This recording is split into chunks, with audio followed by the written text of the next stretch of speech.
Foundation were interested in the Transporting Arts proposal because the trams offer a captive audience, if you like, of over 7,500 people per week to whom they can promote their healthy lifestyle messages. Vic Health had a special series of posters designed with heart health messages about regular exercise, a sensible diet and being smoke-free. These messages are relevant to everyone, so the art trams have a twofold function. They're like a moving gallery on the outside and a billboard on the inside. Transporting Art is a joint initiative of the Ministry for Transport and Arts Victoria. The Ministry for Transport provides the trams and Arts Victoria provides the coordination of the program. There have been 3 series of trams painted since 1978. They are sponsored by government or corporate sponsors. This third and most recent series was sponsored by the Victorian Health Promotion Foundation, supporting the National Heart Foundation's Heart Health program. The artists included in this series were Lynn Onus, Brett Colquhoun, Jenny Watson, Philip Foulkes, Alex Danko and Terry Mattisoni. I found out about the Transporting Art program at school, really, because I remember one of the teachers showed us slides of his work and there was this painted tram and I thought, what a great idea. I wanted to paint a tram because, it's a great way of the general public to see your work because not everyone goes to art galleries. And I just like the scale of it. I like the way they'll be going through traffic and, I've always painted cars and people and so forth, so the context was very interesting as well. I'm interested in movement. And the tram's moving, and I think that, it's not a static thing, and I think when you're working on something like that, you bear that in mind. Each artist that's come out have always, they've always said, they never thought a tram was so big until they got out beside the tram, and that was where the conversation came in. Oh, isn't it big? They didn't realise how big a Melbourne tram was. It's approximately 42 feet long. So it was one of their biggest canvases that I reckon they ever had. Working in the workshop was fun. I was a bit worried how the enamel paint would be on that surface. But I really enjoyed the paint and I was able to build up textures, which surprised me. I found that most of the artists come out here and they use oil-based materials and oils and watercolours and all that. Well, I had to transfer their colours to an enamel or a signwriter's enamels, and that was the hardest part because it took the artists a while to adapt to our enamel paints, but they all managed okay at the finish. I liked some of the feedback. There was a signwriter there. He was doing some airbrushing, and I asked if I could use his airbrush, so I did use some of that on the tram. So it was kind of nice getting that input. Well, Terry had sharp, bold brush strokes on his vehicle, and he needed something to soften the images up. So he noticed the way we use airbrushes on our images to reproduce a photographic type image, and he actually borrowed one of our airbrushes and produced his artwork with an airbrush and just softened the faces and so on up on the characters. And in the early stages, when they first started off on Transporting Art, my apprentices worked with the artists. I put an apprentice with each artist to get the idea of my young signwriters to get a bit of art skills too. So the artists were very good. The artists taught us a lot and we taught the artists a lot. So it was a give and take situation, you know. The actual process of painting the tram, the workers there block parts of it in for you. I had it all blocked in blue with little yellow. The bottom area, or the main area, was painted all yellow. So that saved me a lot of work. And when I got there, I just started sketching it up. It took me 2 weeks to paint the tram simply because we have 2 weeks to paint it.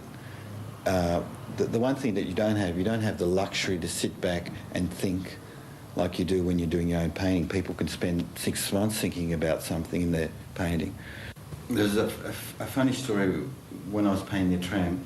I remember sitting back and looking at it, and Lisa, who's one of the students, kept on painting, and Brian would walk past and look at me if I wasn't doing anything. But I had to stop every now and then and look at the tram. It was funny that every time I would sit down, have a cup of coffee and look at it, he would walk past and Lisa would be still painting, and he would give me this dirty look. And, so I think that's an interesting thing, because perhaps people don't realise that you have to sit back and look at what you've done. You just can't do it, just start painting and paint 8 hours and then go home. All the students that helped me came from ACPAC, which is the school where I teach. It's a photography and graphic design school. And 3 or 4 helped. One in particular came in every day, and it was just great, even for moral support. I tend to paint really quickly and roughly, and I remember Lisa was very neat, and I thought, gee, I like how you do that, Lisa. Well, I think all art's fairly hands-on, so, I mean, even if it's your own work you're doing, then it is a pretty practical kind of skill. But it was great to come out and be able to do this. Working with these types of paint on the board rather than on canvases or paper, and working on such a large scale with really very little time. 2 weeks isn't very long to paint an entire tram. And again, sandpaper and painted, bigger strokes still. Originally I was employed as the PTC photographer, and doing that, it was our responsibility and our job to document all the activities of the Public Transport Corporation. Righto, last one.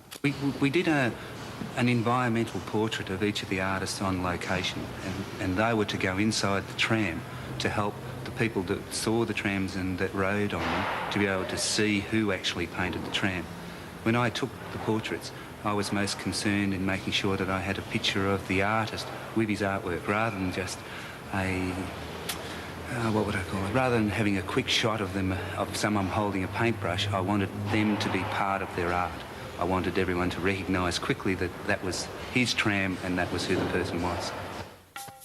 There were some of the people in the workshop were quite helpful. Just about, I'd ask where's the terps and where's the paint and that sort of thing. But as far as artistic ideas or anything visual, I didn't really ask. I just got on with it. But someone came up to me and said, that he thought it was going to be okay, mate. So I like that. Well, we just paint them in their colours, and then the other people come in and they do the rest. Around the shop when the artist is doing a job, they say, oh, I think this is the best one. I think that one's the best one. And they try and see, when the artists are coming here, they give their personal opinion, what they think of the artist and what they think of the tram. And they give it votes. They say, oh, it's a 7 out of 10 or 8 out of 10. Well, that's a good one this time. Or, well, I didn't go much on that one, But I think the fact that my tram was figurative, they could relate to it. Most of the chaps in here have said to me, why don't you get an artist in here that's going to do an Australian scenes around the tram? We've never had the good old Aussie scenes, the old blacksmith's anvil and an old broken down shed and something like that. Well, we've never had anything like that. We've had abstract, we've had every different type of arts. And that's the only question that my fellows have said, when are we going to get a portrait painter to paint some good old Aussie scenes?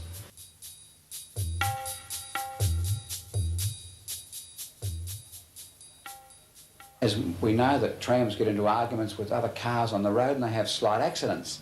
So with so many arts trams going around in so many colours, the artist put the predominant colours on a little painting for me, and we put the number of the tram that it was off, and if any person come in and had an accident or something like that, the foreman from the depot would ring me and say, Brian, 726 has had a accident. Could you possibly give me the colour? for that particular tram. So I just swing around in my office and say, oh, there's 726, if they want blue, orange and a bit of gold.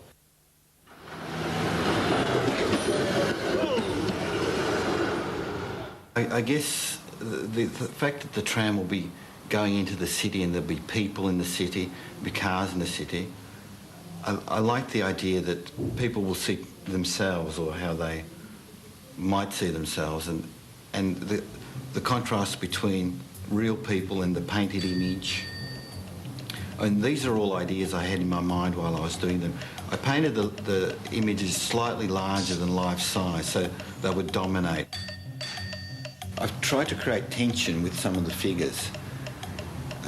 And, you know, I put bits of, I put paintings within paintings, like there's a frame with a little cityscape.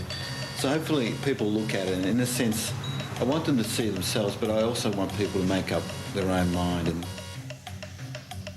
I tried to express the alienation that you see in the city, the isolation, and how some of the figures are together, some are by themselves, and some having fun, some aren't.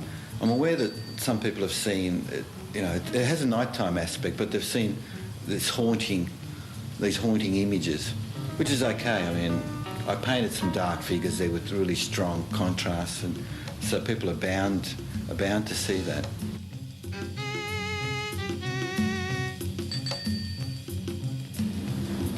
Painting the tram changed my work a little bit. This painting here, I finished it just before, a couple of days before I started painting the tram.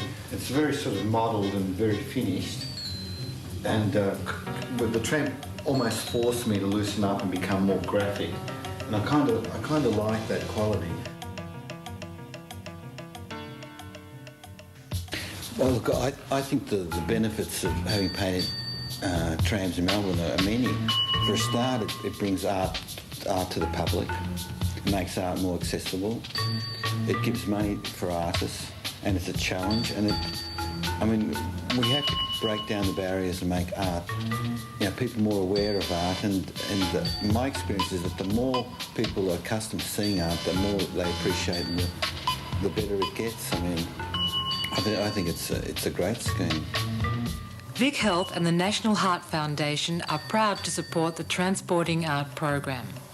Rich cultural life is a measure of a community's well-being, and the art trams are a unique part of Melbourne's exciting cultural diversity. Carrying the heart health message on these trams encourages better health for all Victorians through the enjoyment of regular exercise, healthy eating and being smoke-free.